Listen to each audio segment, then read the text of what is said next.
El Señor nos dice así: porque debiendo ser ya maestros, después de tanto tiempo, tenéis necesidad de que se os vuelva a enseñar cuáles son los primeros rudimentos de las palabras de Dios. Y habéis llegado a ser tales que tenéis necesidad de leche y no de alimento sólido. Y todo aquel que participa de la leche es inexperto en la palabra de justicia. ¿Por qué? Porque es un niño. El alimento sólido es para los que han alcanzado madurez, para los que por el uso tienen los sentidos ejercitados en el discernimiento del bien y del mal.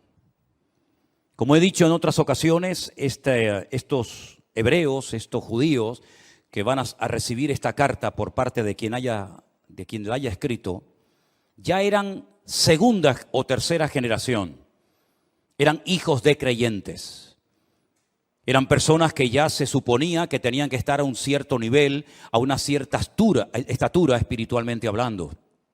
Sin embargo, algo había ocurrido en ellos que se habían quedado como los bonsáis, enanitos, pequeños, ¿verdad? Qué bonitos los bonsáis, ¿verdad? Arbolitos en miniatura, pero realmente a la hora de la cuestión práctica sirven o prácticamente de nada. El raquitismo, la falta de madurez, la falta de desarrollo como cristianos es una enfermedad que ha afectado a la iglesia a lo largo de estos últimos 2000 años. Esta carta se escribió hace 2000 años, no se escribió la semana pasada para una iglesia del tiempo actual. Vemos que la falta de crecimiento, el negarse a crecer, el negarse a desarrollarse como cristianos, ya digo, es una enfermedad que siempre, de alguna manera u otra, ha afectado a la iglesia a lo largo de los tiempos. ¿De qué depende realmente el crecimiento, la madurez de una persona? Bueno, vamos a ver, si hablamos físicamente y usted quiere tener una buena musculatura y estar en plena forma, pues tendrá que cuidarse su alimentación, tendrá que hacer algo de deporte, tendrá que abstenerse de ciertas y determinadas cosas que a lo mejor son muy ricas, pero que le van a perjudicar la salud. Si usted quisiera tener un nivel de cultura general amplio, pues tendrá que leer buenos libros, ¿verdad? Tendrá a lo mejor que hacer algún curso, ir a alguna universidad, a alguna escuela para poder aprender pues más, ¿verdad?, de lo que habitualmente sabemos. Pero espiritualmente hablando, lo más importante de todo es nuestra relación con Dios. Porque para eso vino fundamentalmente el Señor Jesucristo a este mundo. Él murió, como sabemos, por nuestros pecados. Derramó su sangre en la cruz, ocupó nuestro lugar. Pero la pregunta es, ¿solamente pretendía el Señor salvarnos? Porque pensemos un poquito.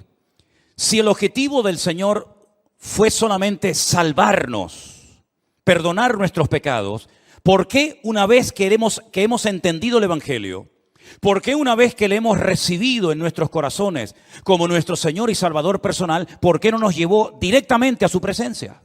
¿Por qué nos dejó aquí? Si el objetivo era salvarnos y ya somos salvados, ¿por qué nos dejó en la tierra? ¿Para correr el peligro de volver a pecar? ¿De volver a enredarnos con las cosas que nos tenían atados hace años? ¿Por qué correr ese riesgo? ¿Por qué correr ese peligro ahora que ya lo tienes, ahora que ya has convertido, ahora que ya has humillado y que ya es un hijo, una hija tuya? Llévatelo a su presencia. ¿Por qué lo tienes en la tierra 10, 15, 20, 30, 40 o más años? ¿Por qué? Porque hay algo que la Biblia enfatiza mucho y es el crecimiento, la madurez, el desarrollo espiritual. Y repito, eso no depende de nadie, depende de ti, de tu nivel de interés, del esfuerzo que tú hagas por tener cada día una disciplina diaria de tener comunión y relación con Dios. No estoy hablando de religión, estoy hablando de relación. Son dos cosas completamente diferentes. A nosotros nos enseñaron los principios, los dogmas, los sacramentos de una religión. Y eso es lo que teníamos, una religión. Pero sin embargo el Señor Jesucristo no vino a este mundo a traer una nueva religión o a potenciar, por ejemplo, la religión de sus padres, como era el judaísmo. Sino Él vino para volver a conectar al hombre con Dios. Porque en un principio el hombre estaba conectado, tenía íntima comunión y relación con Dios. Adán hablaba con Dios con toda libertad, no necesitaba sacrificios, no necesitaba hacer absolutamente nada. Hablaba con Dios y Dios hablaba con él y había una relación extraordinaria. Pero eso se perdió. Eso se perdió. El hombre pecó, el hombre se desconecta de Dios, queda fuera de la cobertura de Dios y automáticamente entra en un sistema, como bien saben ustedes, de sacrificios, de rituales, de holocaustos, ¿verdad? Derramamiento de sangre. Luego vino la ley, un montón de mandamientos, concretamente 613. Y uno dice, pero ¿y comunión con Dios? Pocos eran los que tenían comunión con Dios. Por ahí hay uno que se llama David, que dice que llegó a ser el hombre más cerca del corazón de Dios. Por ahí hay gente como Samuel, como Moisés, ¿verdad? Como tal vez Abraham. Pero a nivel nacional, esa relación, esa comunión, esa amistad que existía del hombre con Dios, se perdió completamente. Y cuando el Señor Jesucristo vino, en una ocasión, le dijo a sus discípulos, ustedes quieren ser mis amigos. Porque si ustedes simplemente lo que quieren es que yo les trate como un maestro que le da clases a sus hijos, a sus discípulos, pues ahí nos quedaremos.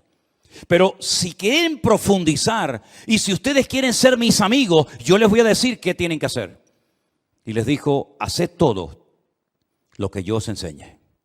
Y llegaremos a cultivar y a desarrollar una relación de amistad entre ustedes y yo.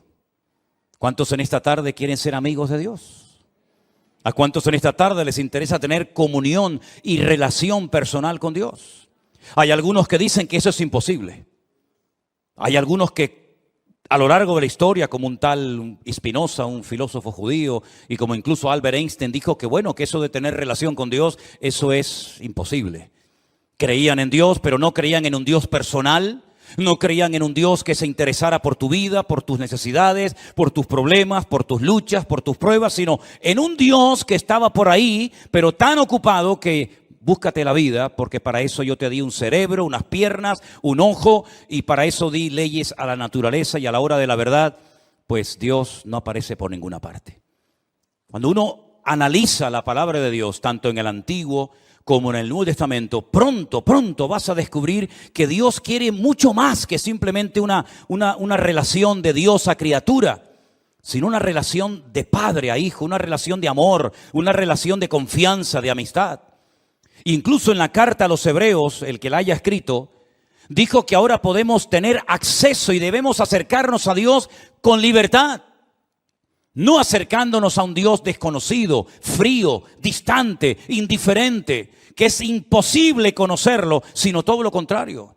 Es un Dios que se ha revelado y ahora conocemos que Dios no solamente es un Dios creador, como lo vemos en el Génesis, sino es un Dios que perdona, un Dios que se compadece, un Dios de misericordia, un Dios que vino a buscar y a salvar lo que se había perdido, un Dios que se humana, que se encarna, que habita entre nosotros para entender nuestras miserias, para caminar como nosotros y sobre todo para elevarnos y mostrarnos que en esta vida, aunque tengas salud, dinero y amor, si no tienes a Dios, no tienes absolutamente nada.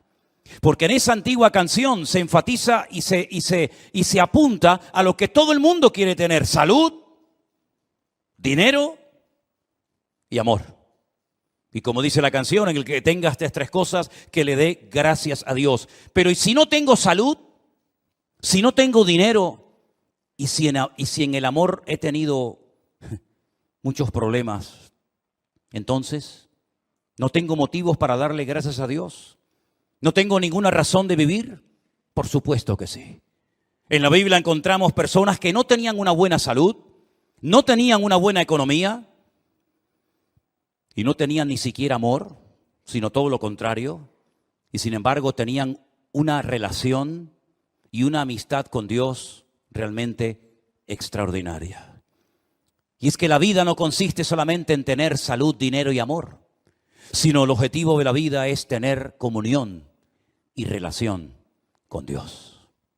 Y por eso Él dice, yo soy el camino, yo soy la verdad.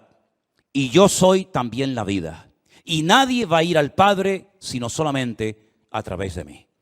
Es decir, no solamente Él nos muestra que quiere tener comunión con nosotros, sino nos enseña cómo puedo acercarme a Él a través de su sacrificio, a través de sus méritos. En ningún momento menciona la palabra religión, en ningún momento me da una lista, un decálogo como se le dio al pueblo de Israel en el Antiguo Testamento, sino que ahora dice, mira, te lo voy a poner más fácil todavía. Así como el pueblo de Israel se esforzaba y se esforzaba tratando de agradar a Dios y nunca lo consiguió porque a lo mejor eran demasiados mandamientos, yo voy a resumir todo eso en dos solamente. El primero y más importante, amarás al Señor tu Dios con toda tu alma, con todo tu corazón y con todas tus fuerzas. Y el segundo, y amarás al prójimo como a ti mismo. Si eres capaz de cumplir con estos dos mandamientos, has cumplido con toda la ley y con todos los profetas. ¿Cuántos dicen amén? Es decir, que vemos que insistentemente en cualquier generación que busques, en cualquier libro, a través de la escritura de cualquier profeta, vas a encontrar que la meta, el objetivo, el anhelo de Dios es volver a tener comunión con el hombre. Y hace todo lo que está a su alcance para ponerse a su nivel y para enseñarle que el hombre si quiere, puede volver a tener comunión y relación con Dios. Tu salud espiritual depende del nivel de relación y de comunión que tengas con Dios. Amén, hermanos. En segundo lugar, si tienes relación y comunión con Dios, vas a anhelar, vas a querer. El Espíritu Santo que mora, que vive en tu corazón, te va a impulsar a las Escrituras, al manual de instrucciones, a través del cual vas a descubrir el corazón de Dios.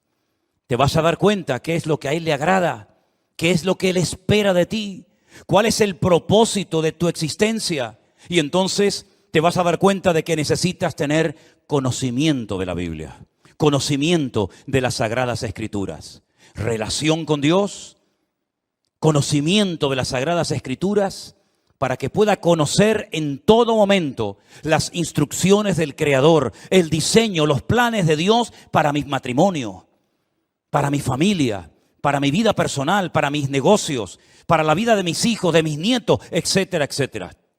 Y no vayas por la vida inventándote cosas que Dios nunca le pidió a nadie que hiciera. Para que no vayas por la vida tocando puertas y buscando palabra por aquí y por allá, sino que Dios te dice, toma, ahí tienes toda la Escritura. Y como dijo Pablo a Timoteo, ocúpate en la lectura. Dedica tiempo a conocer las Sagradas Escrituras, porque ellas pueden producir en ti sabiduría de Dios y pueden hacerte un hombre de Dios, de lo cual no tendrás nada que avergonzarte en esta vida. Y por si hay alguna duda, bueno, ¿qué parte leo? ¿Será esta más inspirada, esta menos inspirada? Le dice a Timoteo y por consiguiente a todos nosotros, toda la Escritura es inspirada por Dios, toda. Desde el Génesis 1:1 hasta el amén de Apocalipsis, cada texto, cada parábola, cada historia, cada profecía, todo ha sido inspirado por el Espíritu Santo para que tengas una base sobre la cual edificar tu fe y poder desarrollar una íntima y maravillosa comunión con nuestro Creador. ¿Cuántos dicen amén? Y entonces cuando tengas una óptima relación con Dios y un nivel de conocimiento de las Escrituras, va a venir solo algo que es imprescindible hoy en día para poder vivir una vida cristiana victoriosa. ¿Saben lo que es? Lo que hemos leído en esta noche. El discernimiento espiritual. El discernimiento del bien y del mal.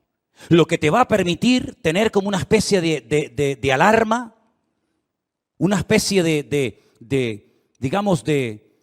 alarma espiritual, de sensibilidad espiritual, diciendo, eso no es de Dios. Aunque suene muy bonito, aunque a la gente le haga mucha gracia, eso no ha nacido, no viene del corazón del Señor. ¿Por qué? Porque yo conozco a mi Dios. Y yo sé que eso al Señor, a mi Padre, a mi amigo, no le agrada. Estos creyentes a los cuales se les escribe esta carta, se les llama niños, se les llama inmaduros. Se les dice en otra porción, no he podido profundizar para enseñarles cosas más profundas porque me resulta muy difícil buscar términos que ustedes puedan entender. Y no es que sean cosas muy profundas y difíciles de entender, sino como dice aquí, os habéis hecho tardos para oír. Porque no es lo mismo explicarle a un niño una cosa que explicarle a un hombre de 20, 30 o 40 años lo mismo. Tienes que cambiar el lenguaje, tienes que hablar en una terminología, en una forma diferente. ¿Por qué? Porque es un niño y no te va a entender. Y eso es lo que está diciendo el autor de la carta a los Hebreos. No les puedo explicar cosas profundas porque no habéis crecido, os habéis quedado estancados. Estáis en los primeros rudimentos de las palabras de Dios. Todavía estáis con la leche y no con el alimento sólido. Y por eso ustedes no han desarrollado, no han ejercitado el discernimiento del bien y del mal.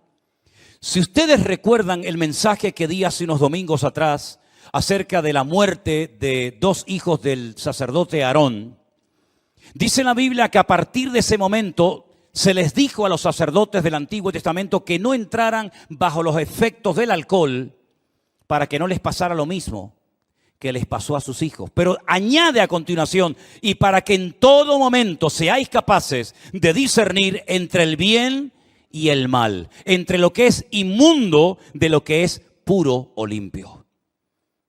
En otras palabras, ser cristiano no significa perder la razón, sino todo lo contrario, es recuperar la razón, el sentido, el equilibrio de las cosas. El apóstol Pablo, cuando le escribe a los romanos en una de las cartas tal vez más hermosas y profundas de todas las que se encuentran en el Nuevo Testamento, dice que Él es nuestro culto racional.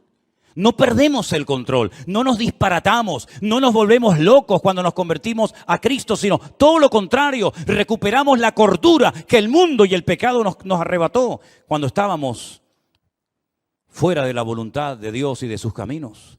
El raciocinio, el poder razonar, el poder discernir entre lo que es de Dios, lo que no es de Dios, lo que le agrada, lo que no le agrada, eso viene, dice, con la práctica, con el uso, se desarrollan los sentidos.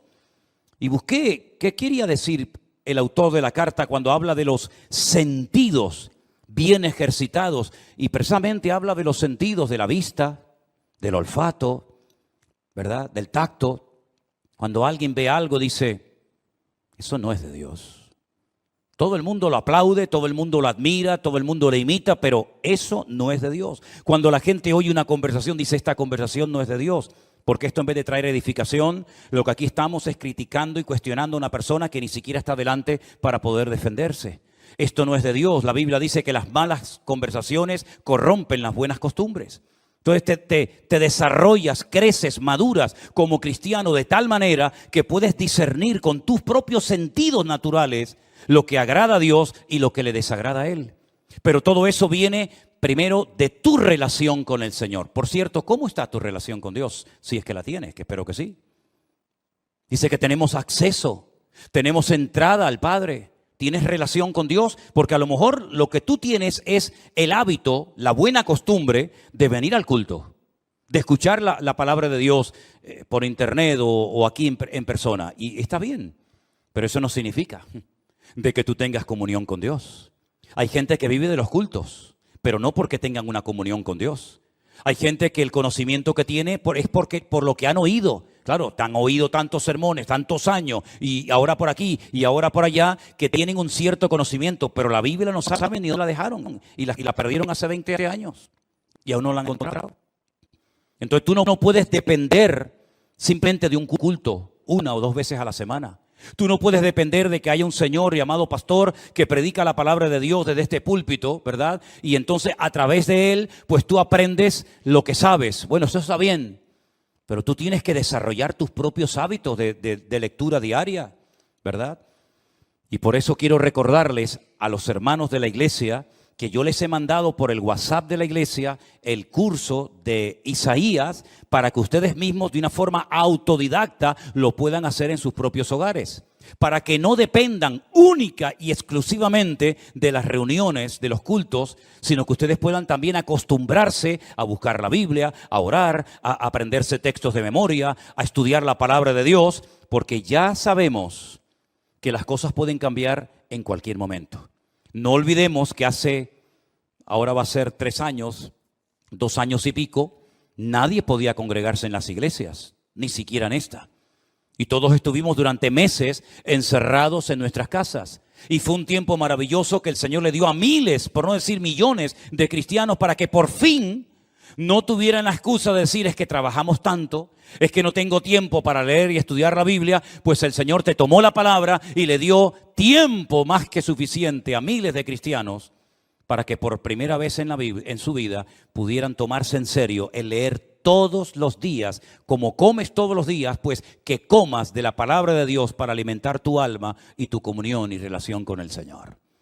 Son hábitos que a lo mejor algunos no tienen la costumbre, pero si te acostumbras, le vas a hacer un gran favor tremendo a tu vida espiritual y vas a cuidar de esa manera tu salud espiritualmente hablando. En 1 de Timoteo, el capítulo 4, desde el versículo 1 en adelante, hay unos versículos que yo quisiera leer en esta tarde y pedirles que presten atención, porque en este texto, en estos versículos, vamos a encontrar en primer lugar una información, unos datos que Pablo le da a Timoteo, y a continuación lo que tiene que hacer ante la información que recién acaba de recibir. Presten atención. 1 de Timoteo capítulo 4, versículo 1. Pero el Espíritu dice claramente que en los postreros tiempos algunos apostatarán de la fe, escuchando a espíritus engañadores y a doctrinas de demonios. ¿Entendió este versículo usted? ¿Lo entendió? Si el Espíritu, Dios, el Señor ha hablado claramente diciendo que en los postreros tiempos. ¿Y esos tiempos cuáles son? Ya estamos en los postreros tiempos, ¿verdad? En los tiempos finales, algunos, no todos, gracias al Señor, apostatarán, abandonarán la fe, darán marcha atrás. Conocieron, pero no quieren continuar. Se enfriaron, se apartaron, se alejaron, se enfadaron. Póngale todos los adjetivos que usted quiera. La cuestión está que dice que apostataron. Ya no están en el camino. Estuvieron, pero ya no están.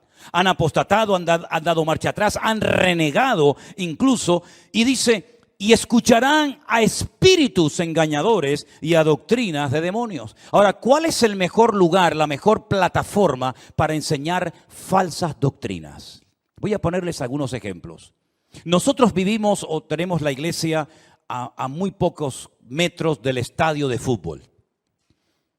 Ese estadio no se utiliza para reunir a la gente los días que hay partido de fútbol para enseñar Biblia en mano falsas doctrinas.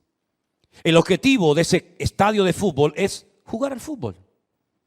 Es decir, no se hace un culto con el objetivo de adoctrinar a la gente de una forma antibíblica. Si usted va a un teatro, si usted va a un cine, hombre, puede ver alguna escena, puede haber algún momento en la película, en el teatro, que digan algo, que hagan algo que no es bíblico, pero el teatro, ¿verdad? El cine no es un lugar creado y diseñado específicamente para enseñar falsas doctrinas a la gente. Entonces, ¿cuál es el mejor lugar, la mejor plataforma para que el enemigo en un momento determinado pueda enseñar falsas doctrinas a la gente? Las iglesias.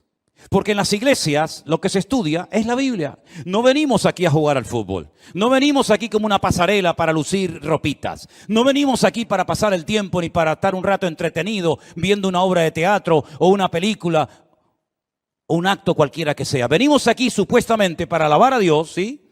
Y para aprender de su palabra. Luego, las iglesias, si no tienen el discernimiento espiritual suficiente, es el lugar idóneo para que las personas que vienen con su corazón abierto y con ganas de aprender y con ganas de conocer de Dios, en un momento determinado puedan ser engañadas, seducidas y manipuladas con falsas doctrinas. ¿A quién es más fácil engañar? ¿Al que tiene un alto conocimiento bíblico o a una persona que es ignorante de las Sagradas Escrituras? ¿Cuál ha sido el gran problema de miles de cristianos en los últimos años? Que ya no leen la Biblia. Ya no leen la Biblia. E incluso esa costumbre con la cual yo me crié, que todo el mundo venía a la iglesia con la Biblia, ya se ha perdido. Pocos son. Miren esta tarde, por ejemplo, a su alrededor y miren cuánta gente viene como algo normal, ¿verdad? Como llevas las llaves del coche o como llevas la documentación. ¿Y la Biblia dónde está? No, no pasa nada, nos ponen ahí una pantalla y ahí la leemos, incluso algunos, bueno, con el teléfono, vale, venga, de acuerdo, venga, con el teléfono, pero algunos ni eso. Ya esa costumbre se perdió. ¿Cómo puede usted comprobar si lo que estamos poniendo en la pantalla, si lo que yo estoy compartiendo es bíblico o es antibíblico? ¿Cómo lo puede saber usted? Primero, no dedica tiempo a escudriñar la palabra. No tiene un conocimiento de la Escritura. Viene aquí, oye a un señor que tal vez no conoce de nada o que le une una cierta amistad o familiaridad, ¿verdad? Y entonces usted se fía. Cuidado, cuidado. Nunca mezcle la amistad y el favoritismo y ni siquiera aspectos familiares con el hecho de tener cuidado a la hora de qué me están enseñando, qué me están a mí instruyendo. Qué bueno sería que los padres que acaban de mandar a sus hijos ahora a las clases de la escuela dominical le preguntaran, espero que lo hayan hecho en algún momento, digo yo. Oye, una pregunta, ¿qué le están enseñando a mi hija en la clase esa donde está ahora? ¿Qué le están enseñando a mi hijo? ¿Puedo entrar a la clase para ver cómo es la clase donde mi hijo está? ¿Quién es la persona que le está enseñando Biblia a mi hijo? ¿Es usted? ¿Es usted, hermano o hermana? Informarse, saber en todo momento. ¿Por qué? Porque la Biblia advierte de que en los últimos tiempos vendrían engañadores y se enseñarían falsas doctrinas. Y yo pregunto, ¿tienen noticia o les ha llegado a los oídos de que esto ya es un hecho en el pueblo cristiano hoy en día? ¿O esto es algo que todavía no hemos visto en la cristiandad?